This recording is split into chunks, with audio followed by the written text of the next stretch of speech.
오늘 여호수아서 강의 벌써 16번째 시간입니다. 여러분, 여호수아서는요 두 파트로 나눠지거든요. 1장부터 12장까지가 이제 전반부인데, 전반부는 가나안 땅 정복 스토리입니다. 그리고 이제 13장부터 마지막 24장까지가 후반전인데, 이 후반전은 정복한 땅을 분배하는 이야기로 구성되어져 있어요. 그런데 13장부터 24장까지 딱 절반, 여기가 분배인데 조금 더 자세히 여러분에게 설명드리면, 13장은요 요단 동편에 있는 두 지파 반 땅 나눠주는 이야기 다시 한번 하는 겁니다. 그래서 사실 14장부터가 진짜 본격적으로 땅 나눠주는 이야기예요. 민수기 34장에 가보면 여러분, 여호와 하나님께서 이제 가나안 땅의 기업이 어디인지 정확히 경계를 이제 말씀해 주시는데, 거기를 보면 엄밀한 의미에서 오리지널 가나안 땅은요 요단 서편입니다. 요단 동편은 가나안 땅이 아닙니다. 그러니까 14장부터가 이제 요단강 건너와서 요단 서편의 땅들을 나눠주는 이야기거든요. 14장부터가 엄밀히 말하면 시작이죠. 그럼 이게 몇 장까지 이어지는가? 19장까지 갑니다. 19장까지가 땅 분배 이야기입니다. 그래서 14, 15장은 어느 지파에게 땅 나눠주는 거냐면 유다 지파에게 나눠줍니다. 갈렙이 출발이거든요. 유다의 갈렙이. 그래서 유다 지파에게 나눠주고요. 그게 14, 15. 16, 17은 요셉 지파, 에브라임 지파가 중심에서 땅 나누는 이제 이야기를 하고 있습니다. 에브라임 지파요. 대표적인 두 지파죠. 그리고 이제 18, 19장을 가면은 나머지 기타 등등의 땅 나눠주는 이야기예요. 20장은 레위 지파 이야기가 나옵니다. 기업을 받지 못했던 레위 지파와 도피성 이야기가. 도피성이 뭐예요? 부지 중에 죄를 지은 자, 부지 중에 실수로 살인한 자, 그런 자들이 숨을 수 있는 공간을 세워주거든요. 하나님 지정해 주세요. 부지 중에 정말 실수로 연장질을 하다 연장에 뭐 이렇게 사람이 맞아서 죽게 됐다던가, 이런 자들이 피할 수 있는 도피성을 마련해 줍니다. 그래서 20장은 도피성과 레위인들의 이야기. 21장은 뭡니까? 동편의 두 지파 반이 전쟁을 함께 했거든요. 너희들에게 요단 동편의 땅을 나눠준 대신 너희 형제들이 나머지 9지파 반이 전쟁을 마칠 때까지, 서편을 다 정복할 때까지 와서 같이 싸워라. 그걸 조건으로 거시거든요. 전쟁이 끝나니까 이제 다시 돌려보내는 그들과의 이별 이야기가 21장에 20몇 장인가요? 23장의 이야기 맞나요? 그리고 24장은 뭘까요? 마지막 24장은 여호수아의 고별설교입니다. 여호수아의 유언으로 이렇게 끝이 납니다. 그러니까 14장부터 19장까지가 엄밀한 의미에서 땅 분배예요. 그 14장 1절이 어떻게 시작되는지 한번, 땅 분배의 시작이 어떻게 시작되는지 한번 말씀 보겠습니다. 함께 14장 1절입니다. 함께 읽습니다. 시작. 이 가나안 땅에서 받은 기업 곧 제사장 엘르아살과 눈의 아들 여호수아와 이스라엘 자손 지파의 족장들이 분배한 것이니라. 아멘. 이게 출발이거든요. 이제 마지막 장으로 갈 건데요. 19장 51절은 땅 분배의 마지막 이야기입니다. 마지막으로 여호수아가 받아요. 출발할 때 갈렙이 받고 마지막에 여호수아가 받고 끝이 나는데, 마지막 19장 51절은 말씀이 어떻게 기록하는지 한번 읽어보겠습니다. 시작. 제사장 엘르아살과 눈의 아들 여호수아와 이스라엘 자손의 지파의 족장들이 실로에 있는 회막문 여호와 앞에서 제비 뽑아 나눈 기업이 이러하니라. 이에 땅 나누는 일을 마쳤더라. 아멘. 분배 이야기의 처음과 끝의 내용이 거의 똑같습니다. 거의 같은 말씀으로 끝이 나요. 무슨 말이냐면, 전쟁을 해서 정복하는 데만 하나님의 역사하심이 아니라 분배도 하나님이 하신다라는 거거든요. 그래서 여기 보면은 땅을 나눌 때 제비 뽑는 대표자들이 모여서 이제 뽑는데, 여호수아의 이름이 제일 먼저 나와야 될 것 같잖아요. 근데 대제사장 엘르아살의 아론의 셋째 아들입니다. 1번, 2번 아들은 죽었어요. 아론의 셋째 아들 대제사장 엘르아살의 이름이 가장 먼저 기록됩니다. 왜요? 땅을 나누는 것도 거룩하신 하나님의 일이라는 겁니다. 그래서 제사장이 먼저 나옵니다. 그리고 회막문 앞에 이들이 모입니다. 엘르아살, 그리고 여호수아, 그리고 각 지파의 12명의 이제 지도자들이 모입니다. 회막문 앞에서 제비를 뽑았다는 건 뭐냐면, 회막문, 하나님 앞에서 그들이 이 일을 행했다는 겁니다. 제비를 뽑았다는 건 뭐예요? 하나님의 뜻에 맡겼다는 것입니다. 어떤 땅을 나누어 봤던. 그래서 모세가 죽기 전에, 민수기 34장에 보면 모세가 죽기 전에 12명의 제비를 뽑을 자들을 미리 선정해 놨어요. 모세는 확신한 겁니다. 아직 전쟁이 시작도 안 했는데 너네가 전쟁에 반드시 승리해서 그 땅을 기업으로 얻게 될 것이다. 그러면 누가 그 땅을 어디를 받아야 되는지 제비 뽑을 대표자까지 모세가 죽기 전에 이미 선정해 놨어요. 그들이 모여서 회막문 앞에서 제비를 뽑았다는 건 무슨 얘기를 하고 싶은 거냐면, 그들이 분배 역시도 하나님의 말씀 그대로 준행했다는 겁니다. 말씀 그대로 했다는 거예요. 근데 이때 이제 돌발 상황이 발생해요. 뭐냐면, 유다 지파의 갈렙이 손을 들고 유다 지파를 이끌고 나와서 여호수아 앞에 섭니다. 그리고 45년 전에 있었던 한 사건을 근거로 딱 제시하면서 내게 땅을 주십시오. 난 제비뽑기 아닙니다. 난 땅을 주십시오. 땅을 요구합니다. 그날에 여호와께서 약속하신 이 산지를 오늘 나에게 주십시오. 땅을 딱 요구하는 거예요. 돌발 상황인 거죠. 오늘 유다 지파의 갈렙 스토리입니다. 갈렙, 여호수아 갈렙 할 때 그 갈렙 잘 아시죠? 땅 이야기의 출발이 14장인데 그것도 유다 지파로부터 시작하는데 갈렙의 이야기가 땅 분배 첫 번째 이야기로 등장하는 데는 이유가 있는 겁니다. 뭔가 의도가 있겠죠. 뭐냐면 갈렙 같은 믿음의 사람, 갈렙처럼 믿음으로 반응하는 사람이 약속의 땅의 주인이 되고 약속의 언약의 주인이 된다는 메시지입니다. 이게 오늘 메시지입니다. 오늘 메시지 함께 따라합니다. 약속의 땅의 주인이 된 갈렙 믿음의 핵심은 무엇입니까? 들려온 한 말씀 한 구절을 45년 품으면 약속의 주인공이 된다. 아멘. 도대체 여러분 45년 전에 도대체 무슨 사건이 있었길래 지금 45년이 지났습니다. 다 제비 뽑는데 혼자서 땅을 달라고 당당하게 요구하는 거예요. 그날에 약속했던 그 땅을 지금 내게 당장 주십시오 이러는 겁니다. 민수기 13장 사건입니다. 가데스 바네아 사건이죠. 약속의 땅을 정탐하기 위해서 가데스 바네아는 최남단, 이스라엘을 얘기할 때 우리는 단에서 부엘세바까지라는 표현을 관용적 표현으로 쓰거든요. 우리로 말하면 뭐겠어요? 할라에서 백두까지, 그죠? 그걸 최북 땅 단에서 부엘세바 바로 밑이 가데스 바네아예요. 가나안 땅 경계에 바로 들어가기 직전이 가데스 바네아인데 여기서 눈앞에 약속의 땅을 남겨두고 이들이 못 들어갑니다. 38년을 광야에서 뺑뺑이 돌다 다 죽습니다. 왜요? 거기서 정탐꾼을 파견합니다. 하나님이 우리에게 약속하신 가나안 땅을 가서 정탐하고 오라고 약속의 땅 정탐을 지파별로 대표들 12명이 출발을 해요. 그런데 돌아온 자들이 갔다 와서 약속의 땅을 향해 악평을 내놓습니다. 좋은 땅인 건 맞습니다. 그러나 우리 거기 절대 못 깹니다. 점령 못합니다. 성읍이 견고하고 높습니다. 거기에는 거인족들이 안악자손들이 삽니다. 우리가 무슨 수로 그들을 이깁니까? 그들 앞에 우리는 메뚜기입니다. 이런 얘기를 하는 거예요. 특별히 여러분 민수기 13장을 자세히 보면 이들이 지금 묘사하고 있는 그 약속의 땅 중에 어느 땅을 특별히 묘사하면 헤브론 땅, 헤브론 땅에 대한 묘사가 많아요. 특별히 거기를 집중적으로 묘사합니다. 그러니까 이들이 헤브론을 자세히 보고 온 거예요. 왜 그럴까요? 이들에게 헤브론은 너무 중요한 땅입니다. 믿음의 조상 아브라함과 이삭과 야곱, 이들이 기도 때마다 부르는 아브라함의 하나님, 이삭의 하나님, 야곱의 하나님, 그 믿음의 족장 3대가 다 헤브론에 묻혀 있습니다. 그들의 묘실이 있는 땅이 바로 거기거든요. 이들이 말로만 듣던 우리의 조상, 믿음의 조상 아브라함이 있는 그 땅, 약속을 받았던 아브라함이 있는 그 땅, 거기가 헤브론 성읍이요. 거기를 제대로 보고 온 거예요. 근데 가보니까 이게 뭔 일이야? 막상 가보니까 그 땅 점령 못 하겠는 거야.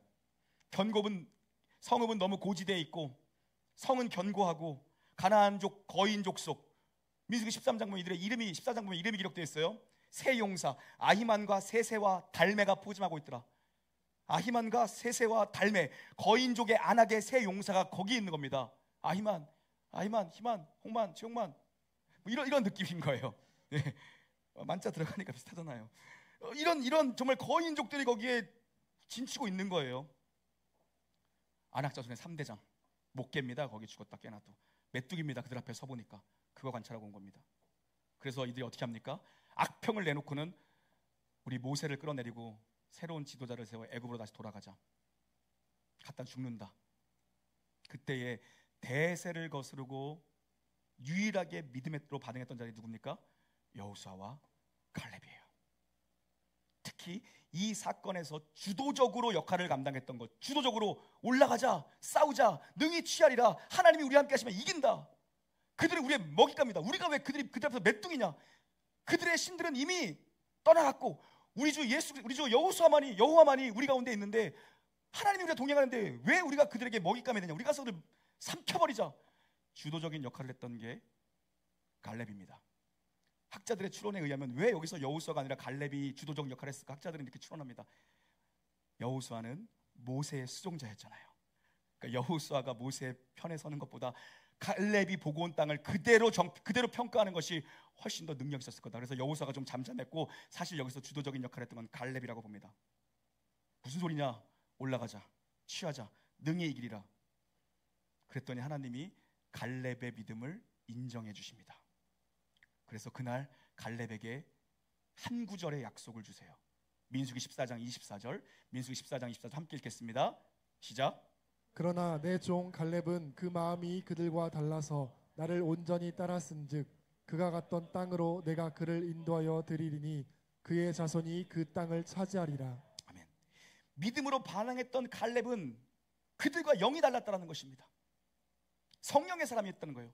똑같은 것을 봤지만 10명이 안 된다, 가면들이 죽는다라고 할 때 무슨 말이냐, 하나님과 함께 하시면 능히 취하리라, 올라가자. 그랬더니 하나님이 그의 믿음을 보시고 뭐라고 말씀하십니까? 네가 반드시 그 땅에 들어가게 될 것이다. 너의 자손이 그 땅을 차지하게 될 것이다. 약속을 하십니다. 또 신명기로 넘어가 보면 모세가 죽기 전에 설교를 하면서 이 사건을 다시 한번 정확하게 꼬집습니다. 신명기 1장 35, 36 함께 읽습니다. 시작.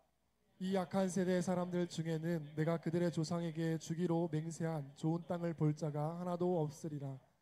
오직 여분의 아들 갈렙은 온전히 여호와께 순종하였은즉 그는 그것을 볼 것이요 그가 밟은 땅을 내가 그와 그의 자손에게 주리라 하시고.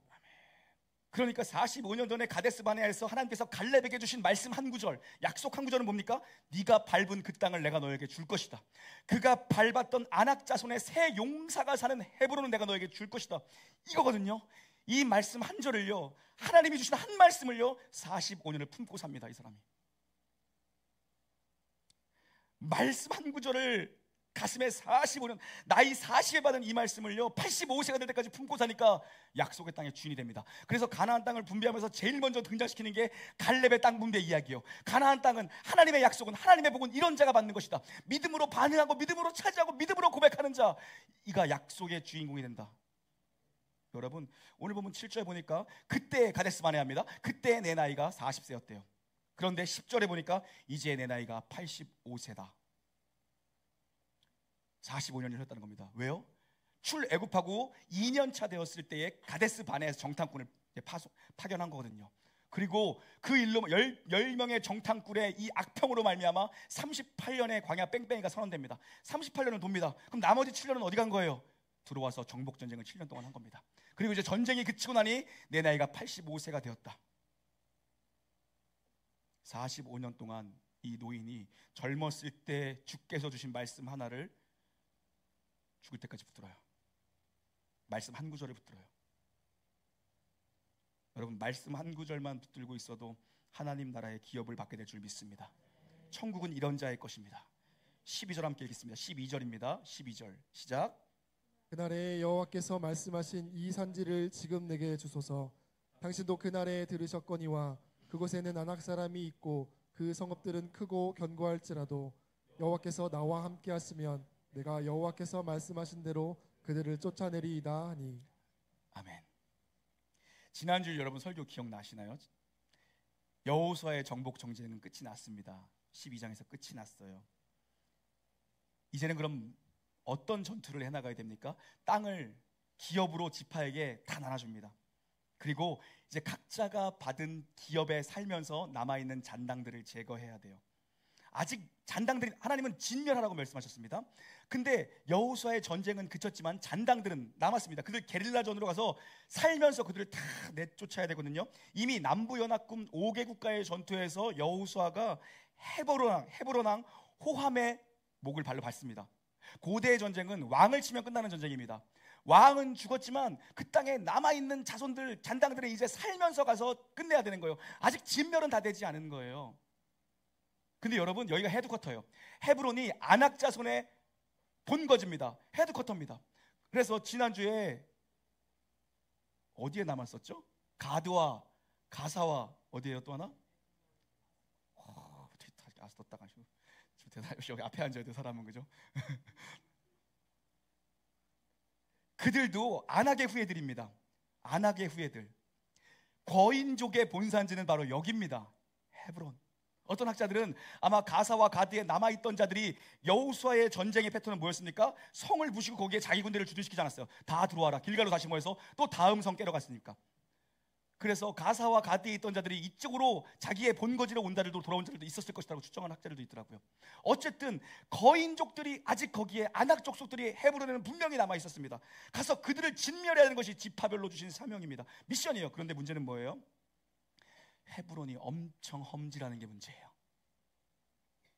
해발 900m에 세워졌습니다. 923m에 세워진 크고 높고 견고한 성읍인데다가 거기에 누가 산대요? 아낙 자손들 중에 가장 큰 거인족 거기 삽니다. 15절 말씀 함께 읽겠습니다. 15절입니다. 시작. 헤브론의 옛 이름은 기럇 아르바라. 아르바는 아낙 사람 가운데에서 가장 큰 사람이었더라. 그리고 그 땅의 전쟁이 그쳤더라. 아멘. 헤브론의 본래 이름이 뭐래요? 기럇 아르바예요. 기럇은 성읍이란 뜻이고 아르바는 사람 이름입니다. 누구래요? 유명한 거인 중에 가장 큰 거인의 이름이 아르바시래요. 기럇은 성읍이에요. 기럇 아르바는 뭐예요? 거인 아르바가 세운 성읍. 거인 아르바가 개척한 성읍이 기럇 아르바입니다. 여기가 헤브론의 옛 지명입니다. 그러니까 가장 험지입니다. 가장 고지대에 위치한 성읍이며 아낙 자손 중에도 제일 큰 애들이 모여 사온 산, 거인이 개척한 성읍이에요. 거기가 바로 기럇 아르바라 불리는 헤브론입니다. 이 산지가 험난하다는 것은 여기 이스라엘 전 백성 중에 누가 제일 잘 알까요? 갈렙이 제일 잘 알아요. 40년 전에도 여기를 보고 왔던 게 갈렙이에요. 민수기에 보면 모세가 정탐꾼을 파견하면서 너희들 네겝길로 올라가, 네겝길로 올라가 그 땅을 정탐하고 오라고 명령을 하거든요.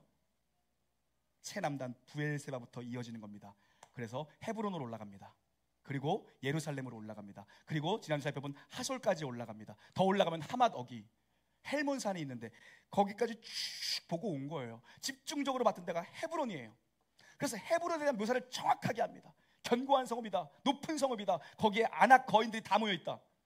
그런데 누구보다 거기가 가장 험지라는 걸 잘 아는 갈렙이 85세 먹은 노인이 내게 그 땅을 주십시오. 내가 올라가서 차지합니다. 내가 나머지 다 진멸합니다. 달라는 겁니다. 왜요? 기럇 아르바의 옛 이름이 헤브론의 기럇 아르바의 이름이 헤브론으로 바뀌었기 때문입니다. 헤브론. 여러분, 헤브론은 교제하다라는 의미입니다. 연합하다라는 의미가 헤브론입니다. 믿음의 선조 아브라함이 제단을 쌓았던 곳이 헤브론이요, 아브라함 하나님, 이삭의 하나님, 야곱의 하나님, 그 믿음의 선조들이 다 묻혀 있는 곳이 바로 헤브론 막벨라굴입니다. 가나안 땅을, 약속의 땅을 향해 갈대아 우르를 출발했던, 어디로 갈지 모르지만 하나님의 말씀을 따라갔던 아브라함이 유일하게 그 약속의 땅에서 너에게 이 땅을 준다고 했는데 하나님이 땅을 한 평도 안 주는 거예요. 아브라함에게 하나님이 유일하게 주신 딱 하나의 땅이 있습니다. 몇 평인지 몰라요. 막벨라굴을 그가 삽니다. 유일한 아브라함의 소유가 된 막벨라굴이 헤브론에 있습니다. 거기에 그들이 묘실이 있는 겁니다. 그들이 거기에 묻혀 있는 겁니다. 그래서 이스라엘 백성에게 헤브론 영적 성지입니다. 반드시 누군가는 탈환하고 누군가는 점령하고 누군가는 차지해야 될 땅이 헤브론이에요. 그런데 젊은이들이 안 가는 거예요. 45년 전에 내가 밟는 그 땅을 주시겠다고 약속하신 주님, 그 약속을 주장합니다. 그 말씀을 주장하면서 그 산지를 내게 주십시오. 내가 갑니다. 그때나 지금이나 나는 출입이 왕성합니다. 난 갈 수 있습니다. 여러분, 갈렙이 얘기해요. 그때나 지금이나 자기는 강건하대요. 85세 먹은 노인이 40대 때랑 어떻게 갔겠습니까? 강성하다는 건 뭡니까? 그때나 지금이나 나는 하나님의 말씀으로 충만해 있고 하나님으로 내 영은 뜨겁습니다. 어느 날 스피스를 가진 다윗이에요. 그의 영은 달랐습니다. 그의 영은 탁월했습니다. 그의 영은 뜨거웠어요. 나는 그때나 지금이나 성령으로 충만합니다. 그때나 지금이나 하나님의 말씀이 내 안에 가득합니다. 능히 올라가 내가 취합니다. 간 거예요. 그 옆에가 바로 에스골 골짜기거든요. 그건 기억하시죠? 이만한 거봉 들고 온 거.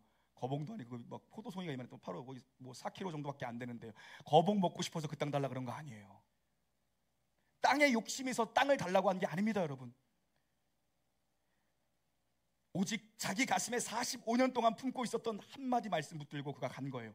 오직 한 절 말씀입니다. 많이도 아니에요. 네가 밟는 그 땅을 내가 너에게 줄 것이다. 그 말씀 하나를 45년 동안 품으니까 약속의 주인공이 되더라는 것입니다. 여러분도 말씀 한 절 붙들고 사십시오. 약속의 땅, 하나님의 나라, 천국의 주인공 될 줄 믿습니다. 여러분 심지어요 갈렙이요 뒤에 가면 나오는데 그 땅을 점령한 다음에 그 험지 가장 험지 헤브론을 점령한 다음에 그 땅을 누구에게 준지 아세요? 줘버립니다. 하나님께 바쳐요. 그 땅을 아론의 후손들 레위 지파에게 줍니다. 레위 지파는 땅을 기업으로 받지 못했잖아요. 그래서 그들은 기업이 없었어요. 가장 험지, 가장 영적인 곳, 아브라함이 있는 곳, 이삭이 있는 곳, 아브라함이 단을 쌓았던 그 산지 헤브론을 레위 지파에게 줍니다. 당신들 여기에 거주하십시오. 레위 지파는 각 지파마다 예배를 인도해야 되잖아요. 각 지파마다 지파의 영역에 살면서 지파에서 나눠준 땅에 거주하면서 예배를 인도했던 자들이에요. 근데 그 험지 헤브론을 점령한 다음에 레위에게 줍니다. 레위 지파에게 줍니다. 그리고 또 무엇을 합니까? 거기에 도피성을 세웁니다. 환난을 당한 자, 부지 중에 죄를 지은 자가 와서 숨을 수 있는 날개 그린 도피성을 거기에 만듭니다. 그리고 정작 자기는 어디로 갑니까? 가장 변두리 촌락에서 살다 죽습니다. 그게 갈렙입니다. 가장 좋은 땅을 요구할 수 있는 사람이 있다면 갈렙입니다. 자기는 변두리 시골에 살다 가요. 땅에 욕심이 있던 사람이 아닙니다. 점령해서 레인에게 바칩니다. 레인을 줬다는 건 하나님께 드렸다는 얘기입니다. 마지막 14절 읽고 마칩니다. 14절 함께 읽겠습니다. 시작. 헤브론이 그니스 사람 여분네의 아들 갈렙의 기업이 되어 오늘까지 이르렀으니 이는 그가 이스라엘의 하나님 여호와를 온전히 쫓았음이라. 아멘. 이제 갈렙 이야기는 끝이 나는데요. 갈렙 이야기의 끝이 어떻게 끝납니까? 그가 여호와를 온전히 쫓았더라로 끝이 납니다. 이게 갈렙 이야기의 끝이에요. 근데 놀라운 것은 여러분, 갈렙이 등장했을 때에 처음 갈렙을 어떻게 묘사하는지 한번 볼까요? 민수기 우리 13장에 보면 동일하게 얘기합니다. 민수기 14장 24절에 이렇게 얘기합니다. 갈렙의 이야기를 시작하면서 내 종 갈렙은 그들과 달라 나를 온전히 쫓았더라. 많은 사람들이 너무 멋있는 입장을 합니다. 등장은 멋있죠. 퇴장이 너무 멋있지 않죠. 갈렙은 입장할 때부터 그는 달랐다. 그는 온전히 나를 쫓던 자다. 근데 마지막 퇴장할 때도 동일합니다. 변함이 없습니다. 45년이 지난 지금도 동일합니다. 그가 여호와를 쫓았더라. 그는 40대에도 하나님만을 쫓았습니다. 그리고 85세가 됐습니다. 45년이 흘렀습니다. 여전히 그는 하나님만 쫓습니다. 여기서 온전히 쫓았다는 의미는 가득 채웠다는 의미입니다. 가득 채웠다.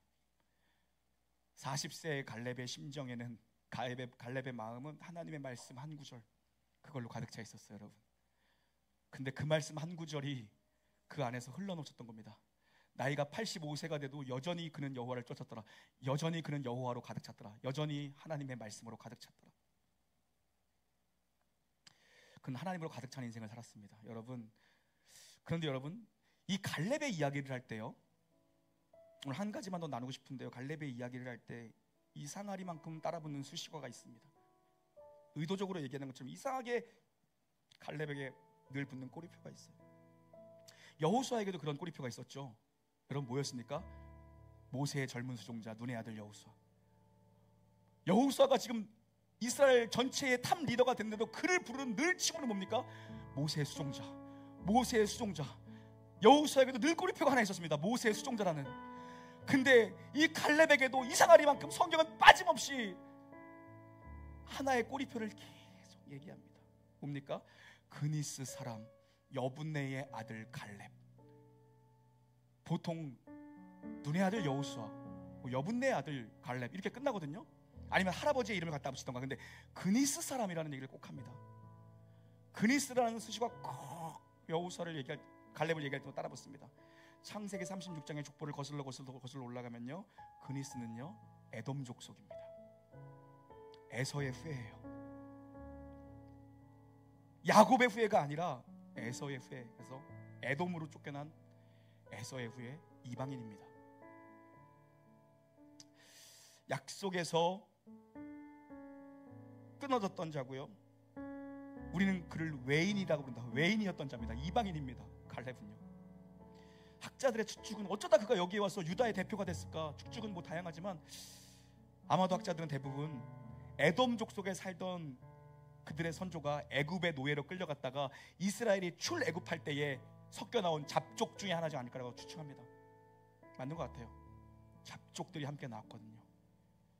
갈렙의 이름의 원뜻은 개라는 의미입니다. 개, 멍멍개요.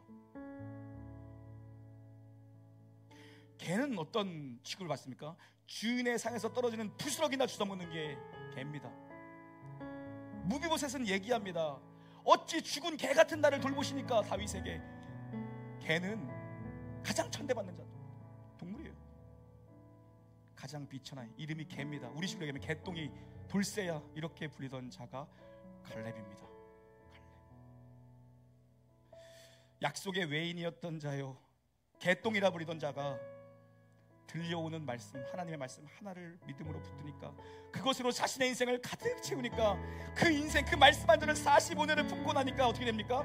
약속의 땅의 주인이 됩니다. 하나님의 나라는 이런 것이다. 하나님의 나라는 이런 자들을 위해서 기업으로 예비되어 있는 것이 하나다. 조건을 보지 않는다. 개같이 처절한 인생을 살아도 상관없다는 겁니다. 약속의 외인이었던 자, 이방인으로 상관없다는 것입니다. 뭡니까? 믿음으로 반응하는 자, 오직 그의 인생을 하나님을 향한 갈망과 하나님의 말씀으로 채우는 자, 말씀 한 말씀 붙잡고 45년을 견디는 자. 우리가 그렇습니다. 우리가 전에는 외인이었습니다. 우리는 이방인입니다. 하나님의 말씀과 전혀 상관없는 자들이 바로 우리의 인생이죠.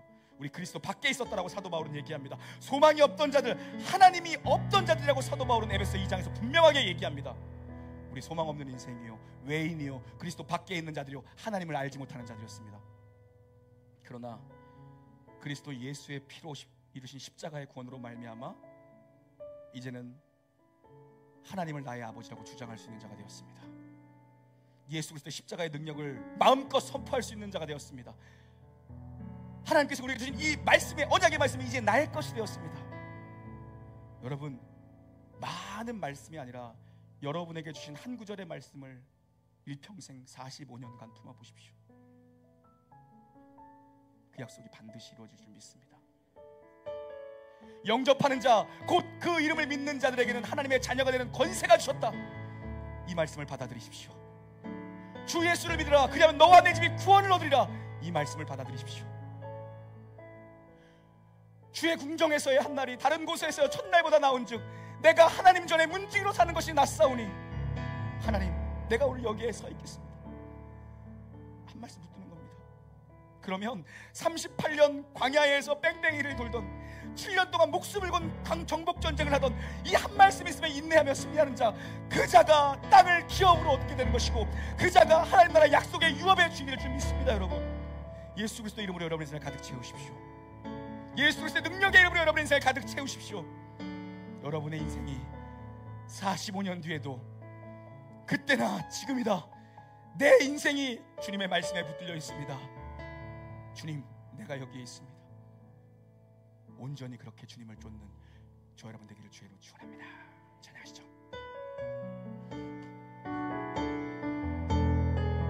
주님이 주신 땅으로, 주님이 주신 땅으로, 주신 땅으로 한 걸음씩 나아갈 때에 수많은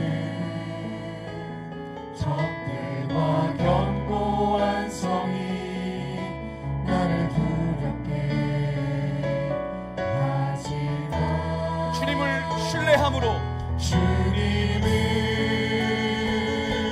신뢰함으로, 주님을 의지함으로, 우리 주님이 주시는 담대함으로, 주님이 주시는 담대함으로 큰 소리, 여러분이 주신 약속의 말씀을 붙드십시오. 이 산지를 내게 주소서. 이 산지를 내게 주소서. 그날에 주께서 말씀하신 이제 내가 주님의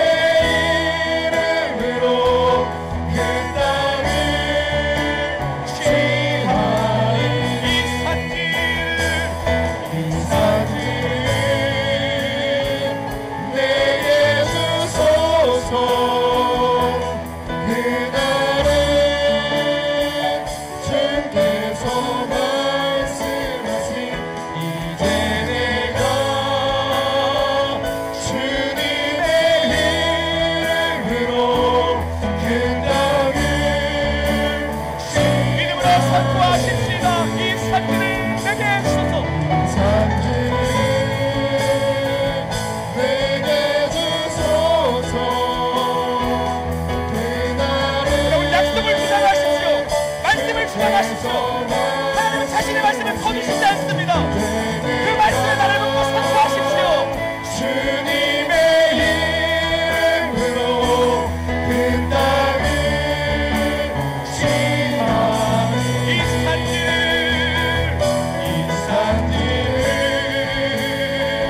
내게 주소서.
하나님 아버지, 이 시간 주님의 힘과 주님의 능력을 구합니다. 믿는 자들에게는 이러한 표적이 있다리라 말씀하신 주여, 말씀을 그대로 믿고 표적을 구합니다. 하나님, 병든 자들이 있습니다. 의인의 간구는 역사하는 힘이 크다 주께서 말씀하셨지 않습니까? 여기 예수 이름으로 죄인이었지만 의인으로 구원받고 의롭다 칭함을 받은 자가 기도하오니 주여, 예수 이름이 선포될 때 나음을 있게 하여 주시옵소서. 질병이 떠나가게 하여 주시옵소서. 죽은 자를 살리시고 없는 것을 있는 것 같이 부르신 우리 아버지의 역사가 일어나게 하여 주시옵소서. 이 시간 치유의 강물이 강같이 일게 하여 주시옵소서. 예수 이름으로 우리를 의존하고 있는 모든 교세는 무너질지어다. 여리고 같은 견고한 성읍, 높은 성읍 헤브론은 무너질지어다. 예수 이름으로 완전한 새로운 통치, 샬롬의 통치가 임하게 하여 주시옵소서. 하나님 아버지 구합니다. 암 환자들이 있습니까? 이 시간 암세포를 깨끗하게 녹여 주시옵소서. 성령의 불, 성령의 불, 성령의 불로 태워 주시옵소서. 성인병과 모든 뇌혈관 질환과 하나님 고혈압과 당뇨와 염증과 빈혈과 대상포진과 하나님 아버지여 수많은 피부염과 알러지로부터 예수 이름으로부터 정상화될지어다. 성령의 능력 경할지어다. 이 시간 가족을 먼저 보내고 절망과 슬픔 가운데 있는 자를 위로하여 주시기를 원합니다. 보혜사 성령께서 그를 도우사 예수의 힘과 예수의 능력으로 일어나 믿음의 길을 걸어가게 하여 주시옵소서. 오직 예수께서 이 놀라운 교회 가운데 있는 모든 수고하고 짐진 무거운 짐을 진 자들 여기 있사오니 하나님 불쌍히 여기시고 고쳐 주시옵소서. 하나님 아버지, 척추가 굳은 자가 있고 척추가 부러졌습니까? 뼈마디가 부러졌습니까? 심줄이 하나님 드러났습니까? 모든 것에 이 시간 안수하사 우리 하나님 보시기에 좋은 것으로 온전히 회복시켜 주시옵소서. 육신의 연약함 때문에 두려워한 자가 있습니까? 마음속의 두려움과 어두움과 우울함을 주는 더러운 사단마귀, 내가 하늘과 땅에 나사는 예수 이름으로 명하노니 따라가! 따라가! 따라가! 오직 강하고 담대하여 믿음의 승리의 길을 걸어가는 성도들 되게 하여 주시옵소서. 가정과 자녀와 사업과 관계, 인생사의 무거운 짐을 지고 온 사람들이 여기 있습니다. 예배를 통해서 해결받고 평안히 돌아가 살게 하여 주시옵소서. 하나님의 능력과 권세로 응답하심에 감사드리오니 믿사오니 영광받아 주시옵소서. 이제는 우리 주 예수 그리스도의 은혜와 하나님의 사랑과 성령님 내주하시고 교통하심의 역사의 은총이 내게 주신 한 절의 말씀 평생 가슴에 품고 하나님 앞에 이 말씀을 주장하며 살기로 결단하는, 담대히 살기로 소원 결단하는 놀라운 게 모든 영가족 머리머리 위와 성도들의 가정과정과 아픔을 당한 영가족들 위에 이제부터 영원 무궁히 함께 있을지어다.